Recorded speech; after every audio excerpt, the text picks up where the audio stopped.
एक दिन नोबिता अपने कमरे में बैठा हुआ था। परीक्षा के परिणामों को देखकर दुखी हो रहा था। उसे फिर से कम नंबर मिले थे और उसकी माँ उससे नाराज थी। डोरामोन ने यह देखा और नोबिता को खुश करने के लिए एक नया प्लान बनाया। डोरामोन की योजना। डोरामोन ने अपनी चौड़ी मुस्कान के साथ अपनी 4 पॉकेट से एक चमकती हुई किताब निकाली। ये देखो नोबिता, ये है जादुई जंगल की खोज की किताब। इसमें एक ऐसा जंगल है जहाँ हर जीवन चीज जादुई है और वहाँ सीखने के लिए बहुत कुछ है, डोरामोन ने कहा। नोबिता की आंखें उत्सुकता से चमक उठी। क्या हम वहाँ जा सकते हैं डोरामोन? उसने उत्साहित होकर पूछा। डोरामोन ने सिर हिलाया और एक विशेष पोर्टल बनाने वाले गैजेट को निकाला। बिल्कुल, चलो तैयार हो जाओ, उसने कहा। और एक पल में दोनों पोर्टल से होकर जादुई जंगल में पहुंच गए। जादुई जंगल का स्वागत जंगल में घुसते ही नोबिता और डोरामोन हरे भरे पेड़, रंग बिरंगे फूल और उछलते कूदते जानवरों से घिरे थे। यहाँ तक कि फूल भी गा रहे थे और परियां उड़ती हुई दिख रही थीं। यह जगह एक जादू की दुनिया से कम नहीं लग रही थी। वाह डोरामोन, यहाँ सब कुछ कितना सुंदर है, नोबिता ने चकित होकर कहा। डोरामोन मुस्कुराया और कहा, हाँ, लेकिन हमें सावधान रहना होगा। यहाँ के सभी जीव जंतु अच्छे नहीं हैं। पहला रोमांच घूमते घूमते दोनों एक बड़े पेड़ के पास पहुंचे, जिस पर एक प्राचीन संदेश खुदा हुआ था। संदेश पढ़ने के लिए डोरामोन ने अपनी अनुवादक लेजर का इस्तेमाल किया। संदेश में लिखा था, जो भी इस जंगल की सच्ची शक्ति को पाना चाहता है, उसे साहस और ईमानदारी के साथ सभी परीक्षाओं को पार करना होगा। नोबिता थोड़ा डर गया। डोरामोन, क्या हमें यह करना चाहिए? उसने डरते हुए पूछा। डोरामोन ने कहा, डरो मत, हम साथ हैं। पहली परीक्षा। बहादुरी की चुनौती। जंगल के भीतर से अचानक एक बड़ा शेर प्रकट हुआ। उसकी आंखें चमक रही थीं और वह गर्जना कर रहा था। तुम दोनों कौन हो जो मेरे जंगल में आए हो? शेर ने गर्जन से पूछा। डोरामोन ने समझाया, हम जादुई जंगल की खोज के लिए आए हैं।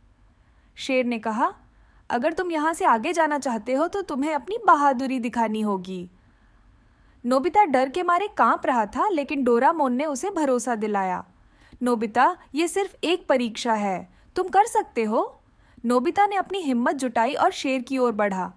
हम सच्चे दिल से इस जंगल को समझने और सीखने के लिए आए हैं, हमें अपनी परीक्षा देने दो, नोबिता ने कहा। शेर ने देखा कि नोबिता में साहस था और उसने उन्हें आगे जाने की अनुमति दे दी। दूसरी परीक्षा। दोस्ती की ताकत। आगे चलकर नोबिता और डोरामोन एक नदी के पास पहुंचे, जो बहुत चौड़ी और उफनती हुई थी।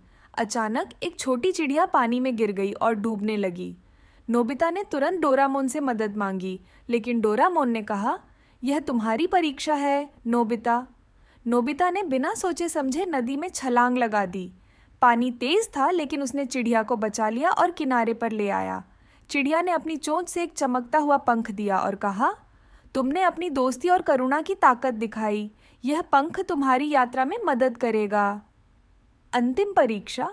सच और ईमानदारी। जैसे ही वे जंगल के अंदर और गहरे गए, उन्होंने देखा कि एक बूढ़ा आदमी उनके पास आ रहा था। उसने कहा, तुम्हारी अंतिम परीक्षा है सच बोलने की। मैं तुमसे एक सवाल पूछूंगा। क्या तुम वादा कर सकते हो कि हमेशा सच बोलोगे, चाहे स्थिति कितनी भी कठिन क्यों न हो? नोबिता ने कुछ पल सोचा। वह जानता था कि झूठ बोलना आसान होता है, लेकिन सच बोलना सही होता है। उसने सिर हिलाया और कहा, हाँ, मैं वादा करता हूँ कि मैं हमेशा सच बोलूँगा। बूढ़ा आदमी मुस्कुराया। उसकी आकृति धीरे धीरे बदलने लगी और वह जंगल के रक्षक में बदल गया।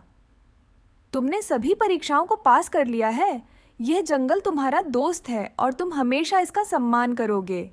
यात्रा का अंत और सीख। डोरामोन और नोबिता ने जंगल के गुप्त खजाने को देखा, जो ज्ञान और सच्चाई का प्रतीक था।